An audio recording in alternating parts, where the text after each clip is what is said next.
ಕಳೆದ 10 ವರ್ಷಗಳ ಕಾಲ ನರೇಂದ್ರ ಮೋದಿಯವರು ಭಾರತ ದೇಶದ ಪ್ರಧಾನಮಂತ್ರಿಗಳಾಗಿ ಪ್ರಪಂಚದಲ್ಲೇ ಭಾರತ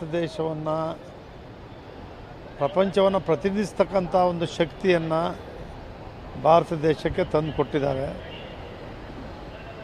3ನೇ ಬಾರಿಗೆ ಪ್ರಧಾನಮಂತ್ರಿ ಆಗ್ತಾಯಿದ್ದಾರೆ.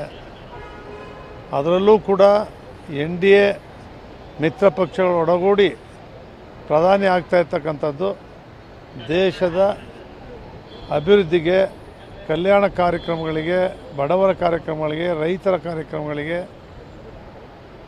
ಆರ್ಥಿಕವಾಗಿ ಸದೃಢವಾಗ್ತಕ್ಕಂಥದ್ದಕ್ಕೆ ಅನುಕೂಲ ಆಗಿದೆ ಅಂತೇಳಿ ನಾನು ಅವರನ್ನು ತುಂಬ ಹೃದಯದಿಂದ ಅಭಿನಂದಿಸ್ತೀನಿ.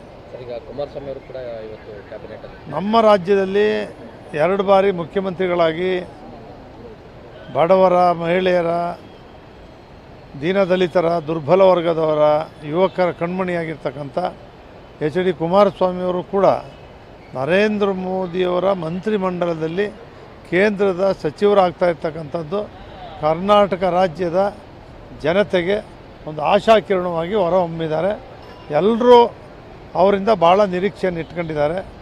ನರೇಂದ್ರ ಮೋದಿಯವರು ಪ್ರಧಾನಮಂತ್ರಿಯಾಗಿ HD ಕುಮಾರಸ್ವಾಮಿಯವರು ಜಾತ್ಯತೀತ ಜನತಾದಳ ಪಕ್ಷದ ಮಂತ್ರಿಗಳಾಗ್ತಾ ಇರ್ತಕ್ಕಂಥದ್ದು ನಮ್ಮ ರಾಜ್ಯದ ಪಕ್ಷದ ಎಲ್ಲ ಜನರಿಗೂ ಕೂಡ ಭಾರತೀಯ ಜನತಾ ಪಕ್ಷ, JDS ಪಕ್ಷ ಸಮ್ಮಿಶ್ರವಾಗಿ ಮೈತ್ರಿ ಪಕ್ಷವಾಗಿ ಇವತ್ತೇನಿದ್ದೇವೆ ಕರ್ನಾಟಕದಲ್ಲಿ ಎಲ್ಲರ ಒಂದು ಆಶಾಕಿರಣವಾಗಿ ಇವತ್ತು ಮುಖ್ಯಮಂತ್ರಿ ಆಗ್ತಾ ಇರ್ತಕ್ಕಂಥ ಸಂತೋಷವನ್ನು ತಂದಿದೆ.